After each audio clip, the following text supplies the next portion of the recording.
as is my way, it is my privilege and my pleasure to say, good morning, beautiful people. I am Reverend Vicki Jeter, your minister and spiritual director for Louisville Center for Spiritual Living Teaching Chapter. Launching the first week of a new month last week, we had a very special event. And so, in one way, this is actually our first week of our new theme for this month. And that theme is that's how we've never done it. And today we're extending that into that's how we've never done it up until now. And so this has already been very interesting, and I promise it's going to get even more interesting for today and as we go through the month. Now, I know our speaker today, Miss Katrina Darrow, our own practitioner, has been greatly anticipating the opportunity to ask us, if not now, when? So take a deep breath, make room, because we are going to be encouraged to expand. Today is, of course, March the 10th, which I did not realize, and most of you may not know, that actually March the 10th is the first day of Ramadan, which is the holiest of celebrations in Islam. And it's a time to go deep within. They spend a lot of internal reflection time and prayer to get closer to God and especially to be with family. Now, also, March is Women's History Month. So the actual kernel day was March the 8th, and that's what started it all. Initially, there was just International Women's Day, which was designated as March the 8th. And this year, they have this month designated as investing in women who accelerate our progress in our evolution and in healing and transforming the things that need to be transformed. So I thought I would just give a little backdrop. It was in 1908, amidst all kinds of really a lot of strife and terrible conditions that people were living under. And it wasn't just women, it was everybody, but especially women, because at that time women still really didn't have an accepted voice. You just didn't run around, espousing what you thought would be best. And so 15,000 women took to the streets in New York protesting for shorter working hours and better pay and their voting rights. And then the next year is when that caught on. The momentum kept going. And by 1910, the idea went global. And there was an international movement, believe it or not. There was an international movement and organization to create voting rights for women. And Women's Day got started. And then you went into the advocacy for suffrage. And the first actual designated International Women's Day for the globe was held in 1911. And more than 1 million people, all the way back then, turned out in rallies, not only in the United States, but also in Europe on the same day.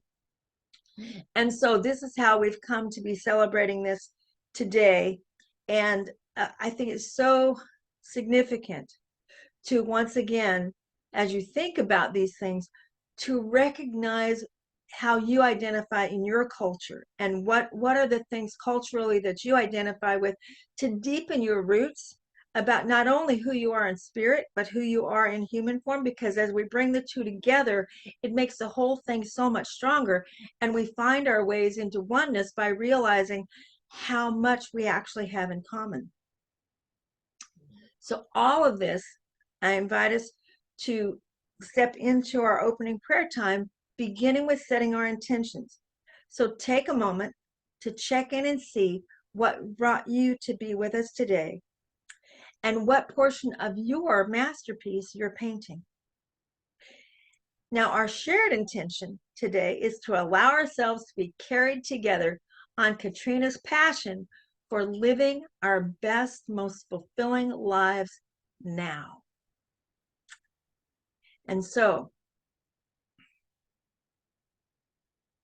taking that breath and shifting from where we've been into where we are.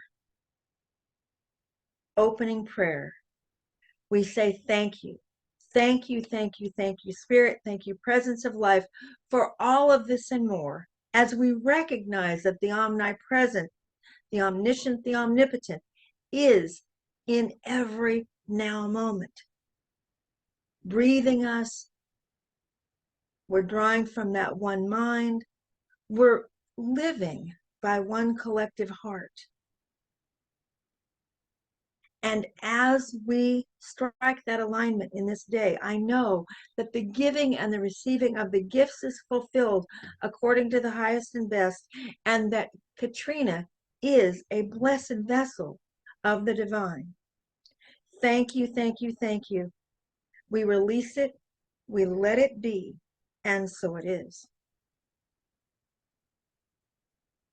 And with that, I do so welcome you to Louisville Center for Spiritual Living Teaching Chapter.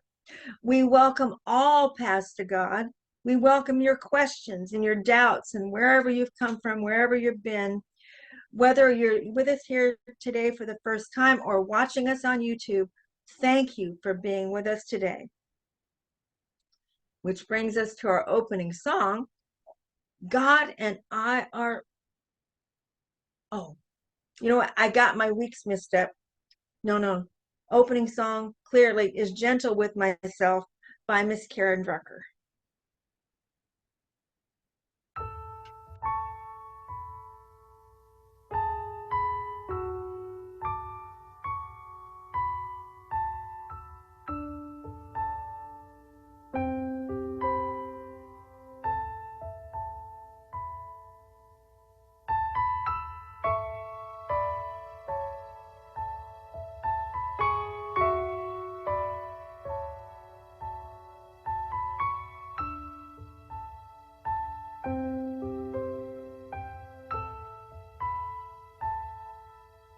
I will be gentle with myself. I will be gentle with myself. And I will hold myself like a newborn baby child. I will be gentle with myself. I will be gentle with myself. And I will hold myself like a newborn baby child. I will be tender with my heart. I will be tender with my heart. And I will hold my heart like a newborn baby child. I will be tender with my heart. I will be tender with my heart. And I will hold my heart like a newborn baby child. And I will only go as fast as the slowest part of me feels safe to go. I will only go as fast as the slowest part of me feels safe to go.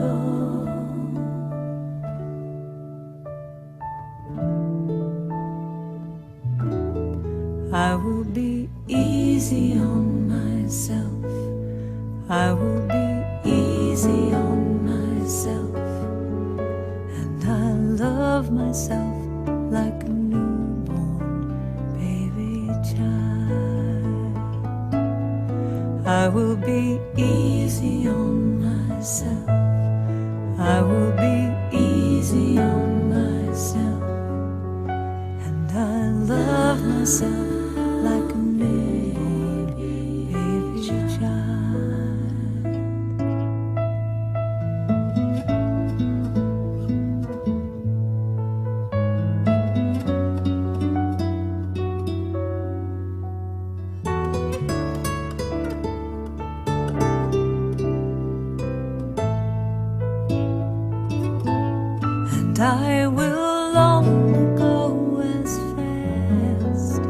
as the slowest part of me feels safe to go. And I will only go as fast as the slowest part of me feels safe to go. Now I know I am gentle with myself. I am gentle with myself, and I hold myself like a newborn baby child. I am gentle with myself. I am gentle with myself, and I hold myself like a newborn baby child.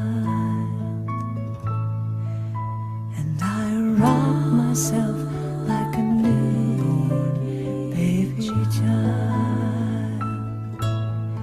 And I hold myself like a newborn baby child. And I love myself like a newborn baby child.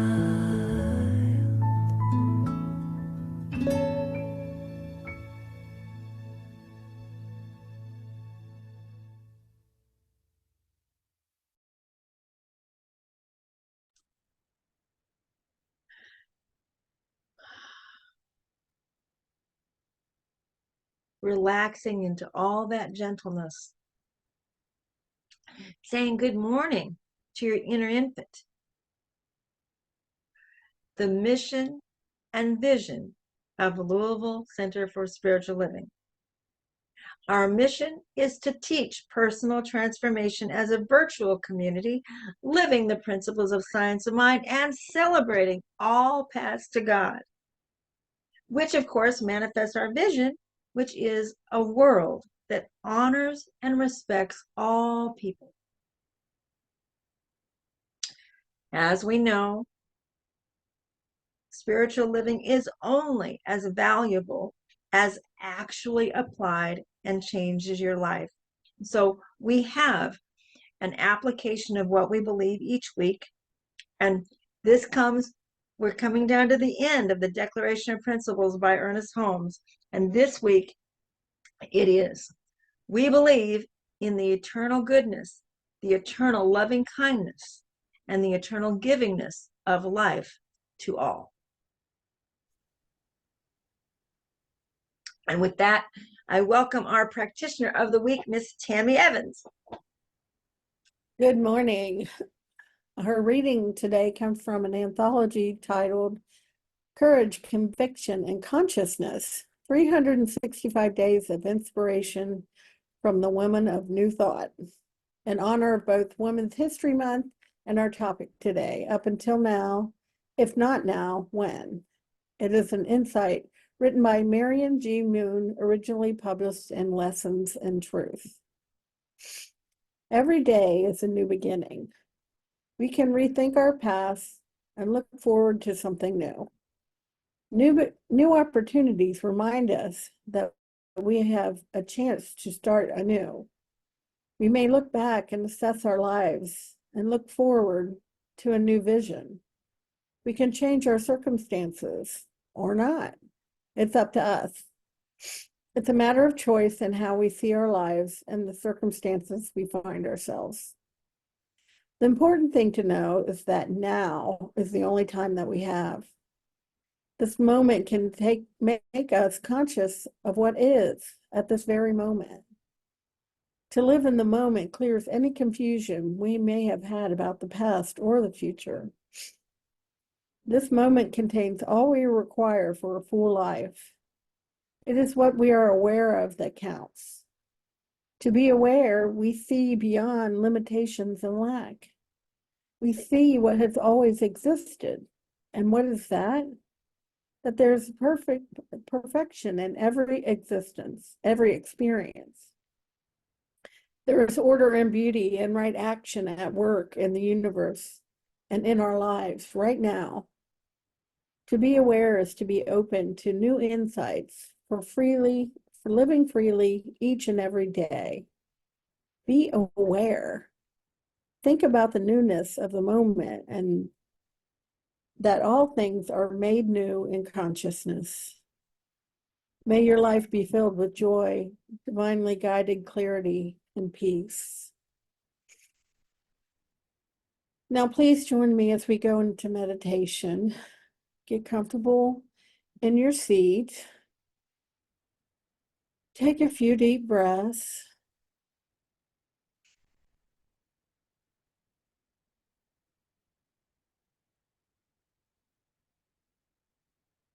Allow my words to become yours.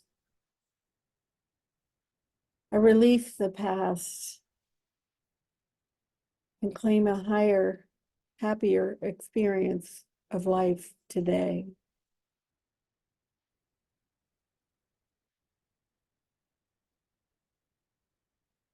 I release the old negatives along with the old positives. I allow these things to change and embrace them when they do.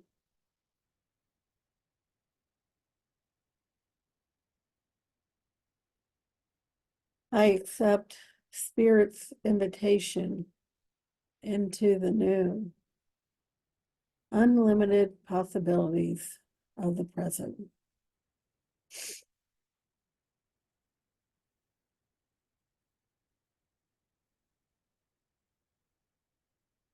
Letting go of my attachment to the good, the bad, and the ugly.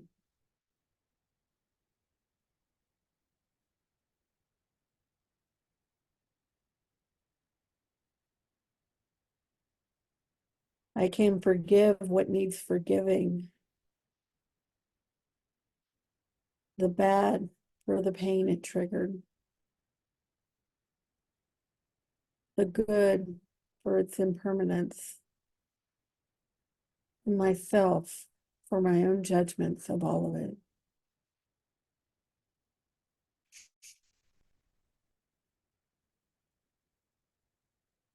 I'm reminded to think outside the box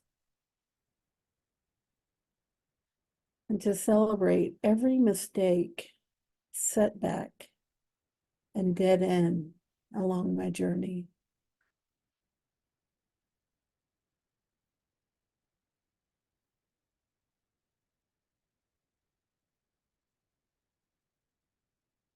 I am grateful for the gifts of information and insight I've received.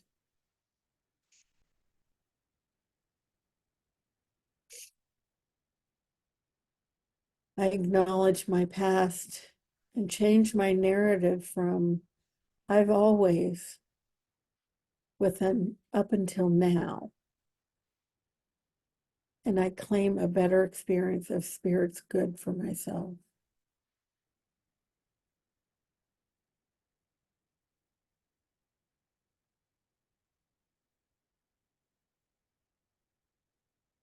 And when you are ready, bring yourself back into your space.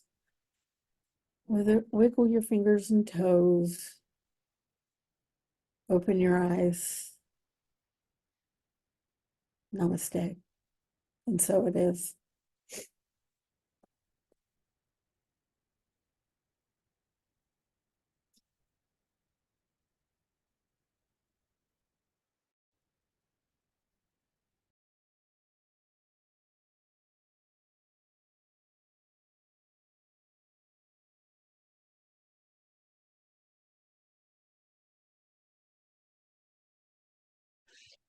Thank you, Tammy. That was absolutely beautiful. The Spirit created a little extra pause there for taking that in.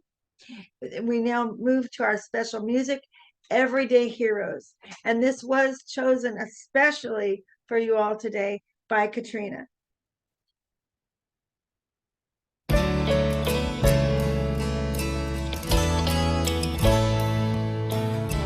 When I'm standing in the shadows and I can't see the light, when I'm waiting at the crossroads and can't tell wrong from right.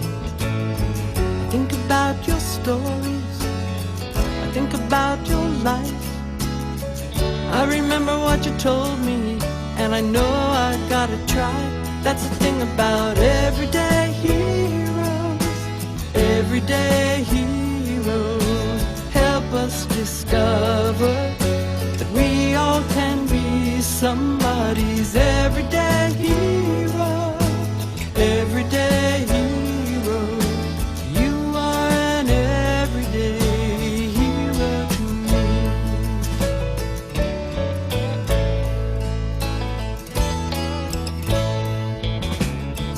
Everybody has a worry and it stands in our way. But if we're gonna stop dreaming, what a steep price to pay. We can take a look around us, anywhere we go. Somebody's gonna remind us, and it's someone we know. I'm talking about everyday heroes. Everyday heroes help us discover that we all can be somebody's everyday hero. Everyday hero. You are an everyday hero to me. I hear what you're saying, I know what you mean. Heaven knows it ain't easy, but just listen to me.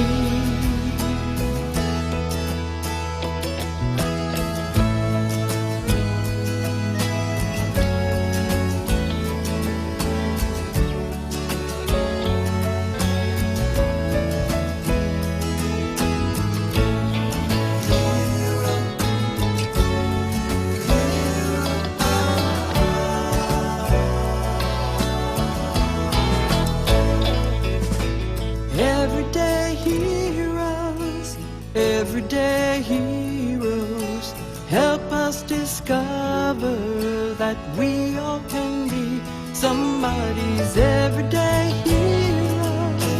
Everyday hero. You are an everyday hero to me. You are an everyday hero to me.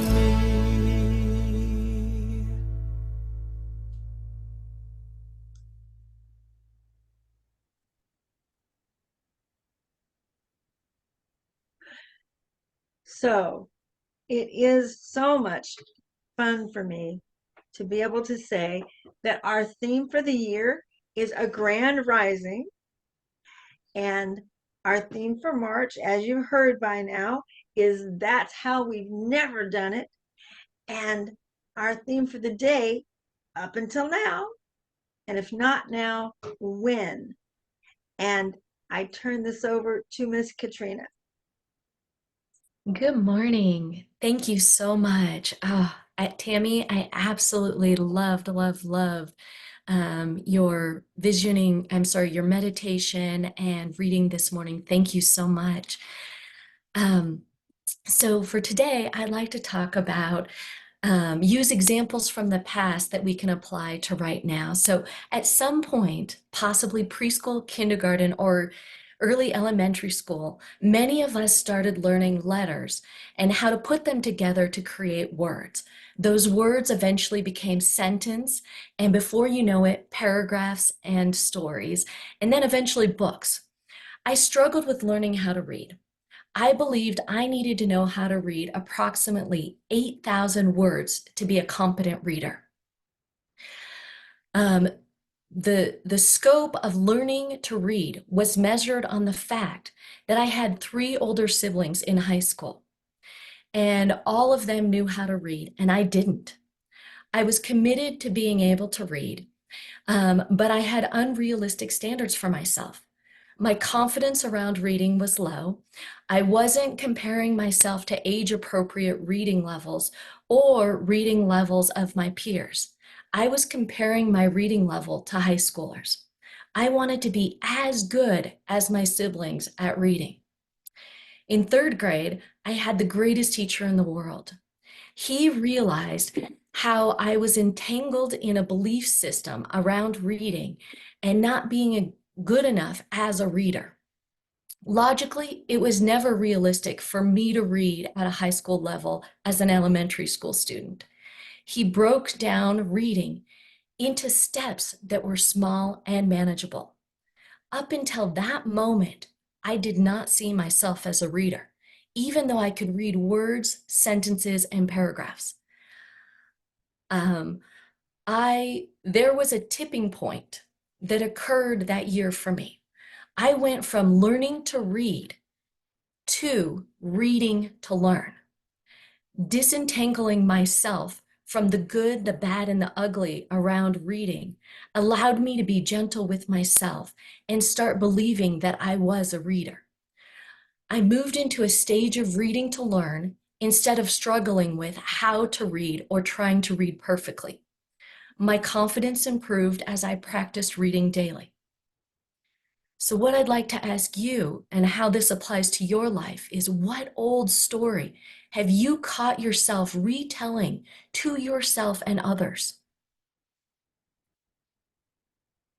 Does this old story support or diminish your self-worth? How does this old story affect how you are showing up in the world? It's time to acknowledge our past while disentangling ourselves from it. It's time to release old patterns, even those that used to work well, if they no longer serve us. Is this old story effective or ineffective? Have you heard yourself say, "I've always"? Examples of that would be, "It's always," "You've always," "They've always," "We've always." Let's replace our old "I've always" with a new script. If you ever hear yourself saying the words "I've always," stop yourself and remember that "I always" statements hold us in the past, retelling an old story focused on the then, whereas instead we could be investigating a new now. "I've always" is an invitation to stay comfortable in our discomfort, stuck in the rut of past thinking. This habit is ineffective and no longer serves us. Let's unsubscribe from those old ways of thinking and substitute with "up until now." The facts of up until now haven't changed our past experience, but this new perspective allows us to change our stuck beliefs. Up until now creates a new creative moment. Science of Mind teaches us to identify the issue we would like to change, not denying its reality, but denying its power. It's an effect, not a cause. Then we turn our attention away from past beliefs towards that which we wish to experience, using our imagination, thought, and words to claim that higher good. By consciously implanting this new idea, we dissolve our old habits of thought and create space for new possibilities. We use our practice of spiritual mind treatment not to ask spirit, higher source, or God for anything, for we know that is already given, but to convince ourselves of its reality. It is up to each of us to receive. Up until now, my experience has been fill in the blank, but now I choose to fill in the blank with something better. So whatever that applies to your own life, let's do that again. Up until now, my experience has been whatever it is, but now I choose something even better for myself right here and right now. What we can acknowledge, excuse me, I got something stuck in my throat. We can acknowledge our past with 3 simple words, up until now, and claim a better, higher experience of God's good for ourselves today. When we honor our past and learn from it, Without attachment or resistance, we move freely into our future. So the old story of my experience of learning to read inspired me to do it differently with my children. When I was teaching my kids to learn to read, I started learning with the letters C, A, M, T, and S. This combination of letters is special and unique in the fact that with only these 5 letters, my children could learn to read the basic words of at, cat, mat, sat, cast, etc. When my oldest learned these letter combinations, we celebrated. She was so proud of herself for reading. I remember her saying, "I am a reader." I didn't know that for myself until years later. We added letters and different word combinations, and we built on that, and we celebrated. The learning to read process was smooth and easy. Both my daughters learned to read before kindergarten and are incredible readers today. They hit a tipping point of reading to learn with confidence at a young age. They embodied confidence. They embodied the knowing. They both believed they were readers, were exposed to daily reading, visited the library often with passion and excitement, and have a skill set that supports them in exploring their passions. They have the ability to read to learn. So we're going to have slide 1. We all have the ability to transcend previous experiences and rise triumphant above them. But we shall never triumph over them while we persist in going through the old mental reactions. And that's Ernest Holmes. Up until 2020, my technology skills were basic. Many of ours might have been.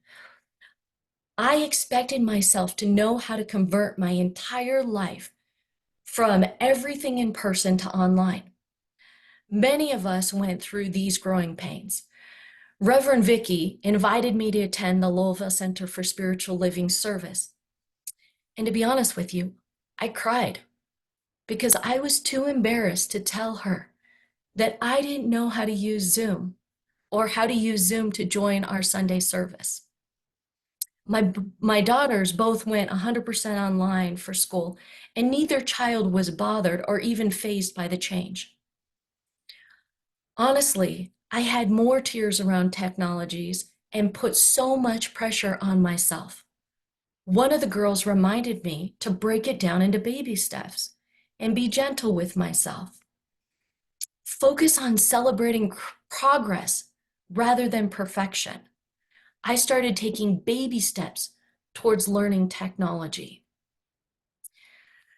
Ernest Holmes in The Science of Mind says, "As we have proven the principle is not bound by precedents, we go into the realm which says, 'Behold, I make all things new,' not carrying with us the limited beliefs of the reason why it cannot be." The examples about reading and learning technology are experiences that most of us have experienced in some form. Both show how we didn't have the skill. We started learning the skill. We started practicing the skill. Some of us took the do-it-yourself or DIY approach, whereas others had an expert teach us how to learn.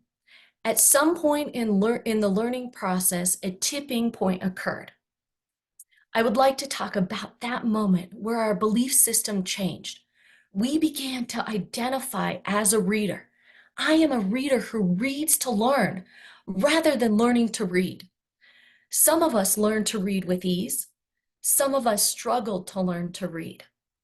But all of us have a variety of memories and experiences that are unique to us about how we learn to read. We have different beliefs, mental associations, and memories.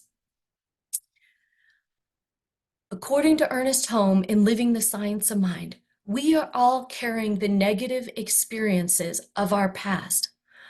into the future merely because we have not disconnected from them in our minds. If we are creating a negative future, it is because we have not changed our thought about it. I'd like us all to affirm and read this together today. I release the past and claim a higher, happier experience of life today. In learning to become anything, there is a tipping point where the old story or belief is no longer true about us. Using up until now helped me get over my fear of technology. I developed a new habit of practicing with technology every day, creating baby steps around technology. I was learning how to use technology, and now I use technology to express my passion through creating a website and being a practitioner of a virtual community. I use the up until now tool to help myself into taking action towards learning how to use technology in a variety of different ways. Technology is becoming a tool and skill for me rather than being a barrier. In both examples of learning to read and learning technology, there was a moment or a tipping point where we move from learning how into becoming. A change of identity occurs. This occurs with spiritual practices and spirituality too. Reverend Vicky and the practitioners are coaches that guide people through learning and deepening their spiritual tools, their connection to source, and support people in disentangling from their past beliefs around spirituality, religion, and many other areas of life. What habits or activities in your own life, personal, professional, social, have required a shift into a new territory in the last few years for you?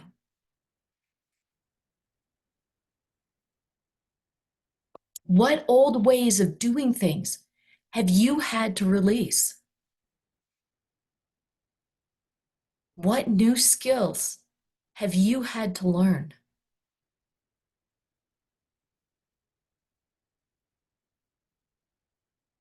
Up until now, we each have unique experiences, skills, talents, abilities, beliefs, and our identity.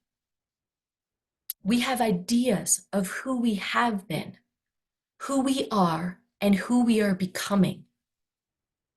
Up until now, you may or not, up until now, you may or may not have hired a professional practitioner before. You may or may not have signed up for a Centers for Spiritual Living class. Imagine the life-changing transformation of signing up for the next Louisville Center for Spiritual Living class and hiring a professional practitioner for regular one-on-one sessions. Transformation beyond our wildest dreams can occur by doing both at the same time. As most of you know, I grew up in Science of Mind at Mile High in Colorado. In 2021, oh my gosh, I skipped almost 2 decades there. Let me start over again. Time is flying. I can't believe it.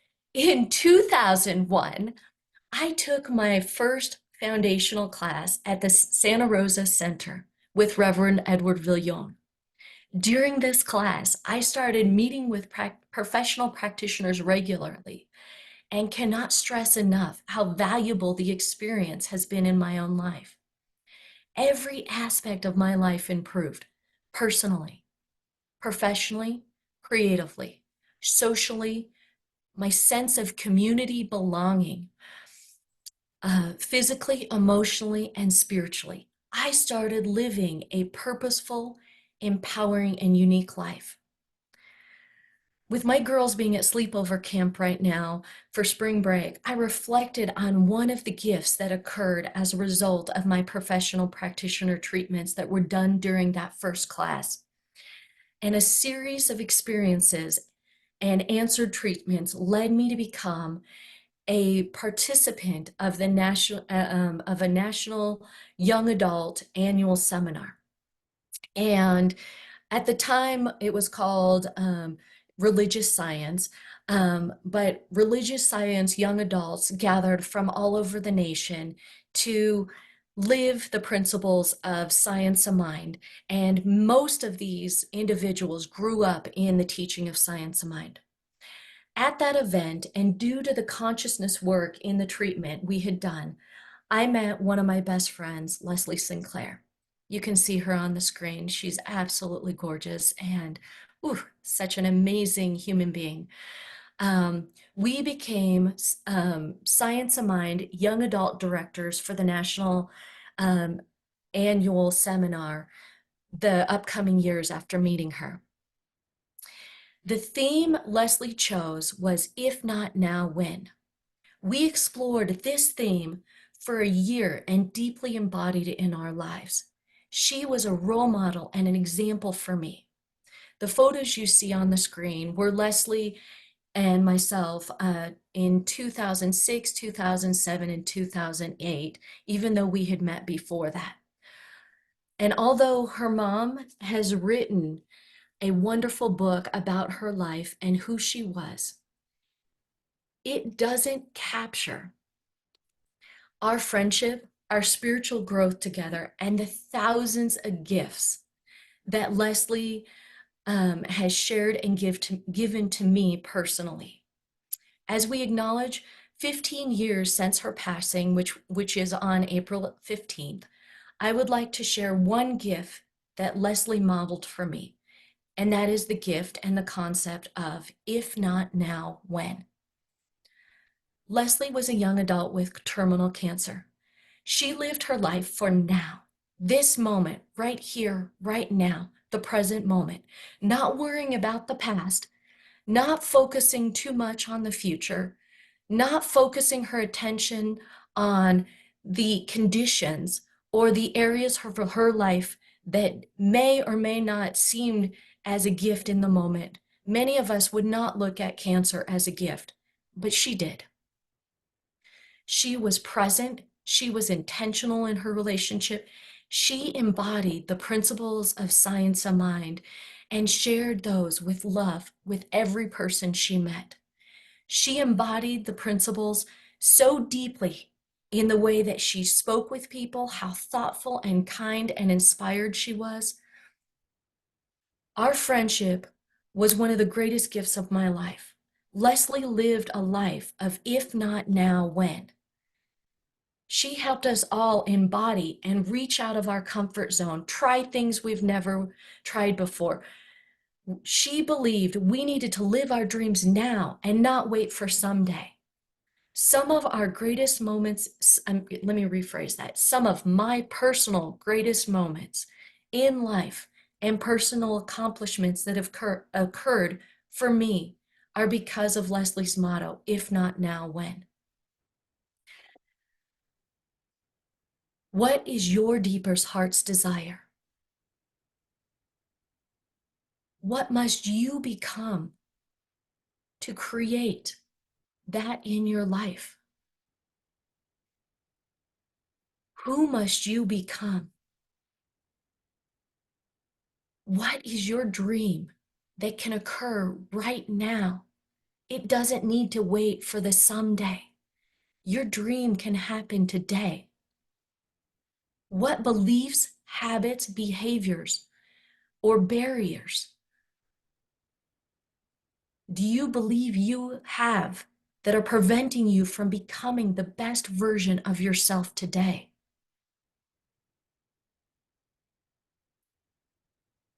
What must you become to create the life of your dreams? So for our practical application today, working with a prayer partner to identify areas in your life where you catch yourself saying, I've always. I would like to suggest or give you the opportunity to replace that with up until now. Notice if your feeling about those areas or issues in your life shift. Track and report what those results are with your friends, your prayer partners, with any of us practitioners, anyone in the community, to create a shift in your life and find that tipping point for you. First, make the choice to disentangle yourself from your past identity, beliefs, and stories you tell yourself. Then, sign up for the next class, The Art and Science of the Science of Mind Treatment. I think that's the title, golly, that will be hosted in April with the Louisville Center for Spiritual Living, and hire a professional practitioner to meet with you on a regular basis while you're taking the course. They can coach you through that deeper connection with yourself, spirit, and God, higher source, whatever you call it. They can support you in disentangling from your past. And always remember, use the valuable tool of up until now and embody the concept of if not now, when? Don't wait for someday. If not now, when? You will be amazed by the progress you'll make personally, professionally, spiritually, emotionally, physically. Every aspect of your life, including your community belonging, will improve. If not now, when? I'd like to pass my word to Reverend Vicky for our closing prayer and treatment. Thank you so much for allowing me the opportunity to be with you today. And I take up this word with such joy. And I got to tell you, I'm just absolutely tickled. If you guys want to watch with us a fabulous demonstration of how the direct speaking of the word manifests in form, just watch how many ever people are going to be in this class that's coming up. Thank you, thank you, thank you, Katrina. Oh my goodness. With this joy and gratitude and invitation to become, we simply say, I recognize the one and only one love and law. And because there is one and only one, I am one with it right here and right now. And as I am one with the one, and the one is all, I am aligned with the highest possible good of being in this moment, in mind, heart, and soul. And from this alignment, I realize in my experience all of the good, that my thoughts have been drawn from the one mind. Thusly, the one mind is infusing that thought into the creative process, received by the law and acted upon.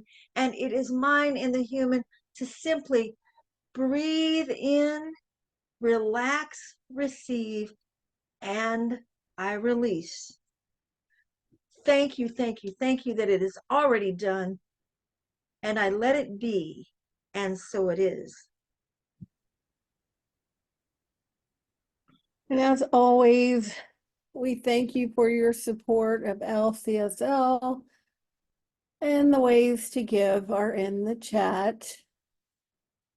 Today's affirmation is, right here, right now, I am thinking outside the box, drawing outside the lines. My receiving and giving of good is over the top today.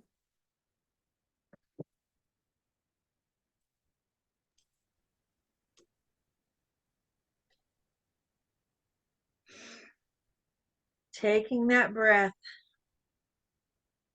and recognizing that as we breathe in, we receive, and as we let go, that circulation just continues, that cycle of giving and receiving. And as ever this week, the basket stands in place to be that symbol, that container that gives and receives. And I have to tell you, in this moment, I'm thinking I'm going to need to get a bigger basket. Yes. And I am so grateful to be in that space. Just thank you to each and every one of you. Thank you to the larger presence of spirit that emerges as all of this and more. I release it, I let it be, and so it is.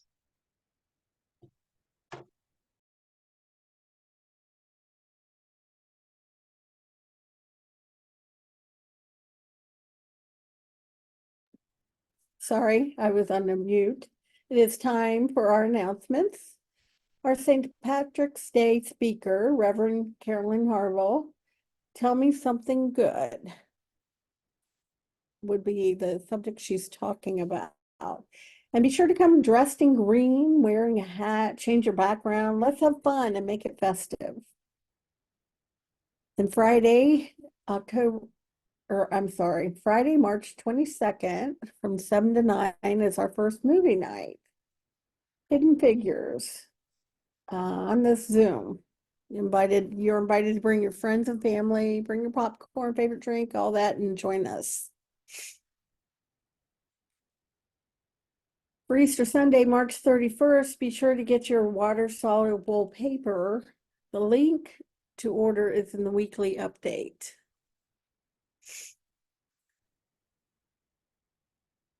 And then plan to join our next class, instructed by our own Vicki Jeter, Reverend Vicki Jeter, and I will be assisting her in this class. It's the Art and Science of Spiritual Mind Treatment. It goes for 8 weeks on Wednesdays from April 10th to May 29th from 7 to 9. And then after the benediction, you are all invited to stay for sharing time. And please remember, don't ever forget that you are magnificent.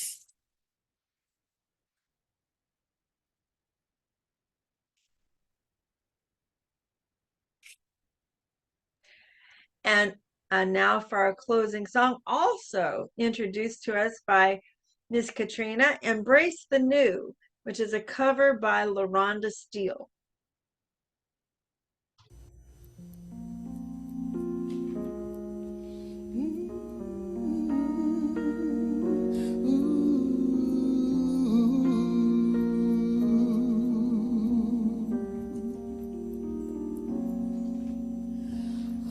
Embrace the new, I accept a new way of thinking.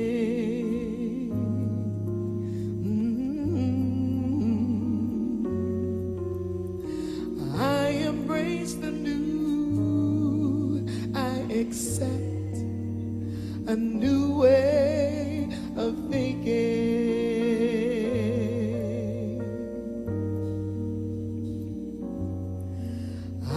Accept and I allow, I embrace,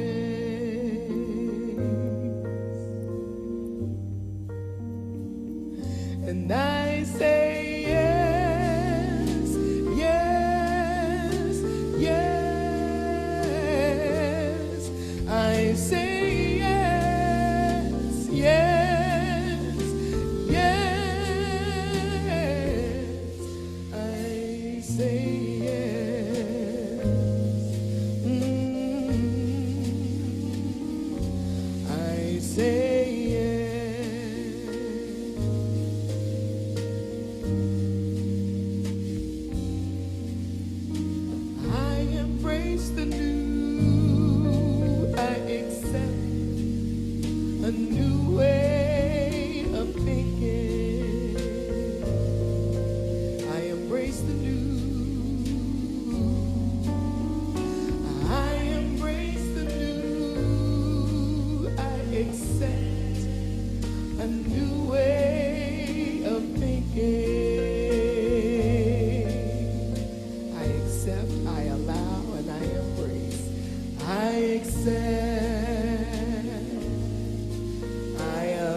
As you choose now, join me in our benediction, which for this month is the Irish blessing. May the road rise up to meet you. May the wind always be at your back. May the sun shine warm upon your face. May the rain fall softly on your fields. And until we meet again, may God hold you and enfold you tight in the palm of his hand.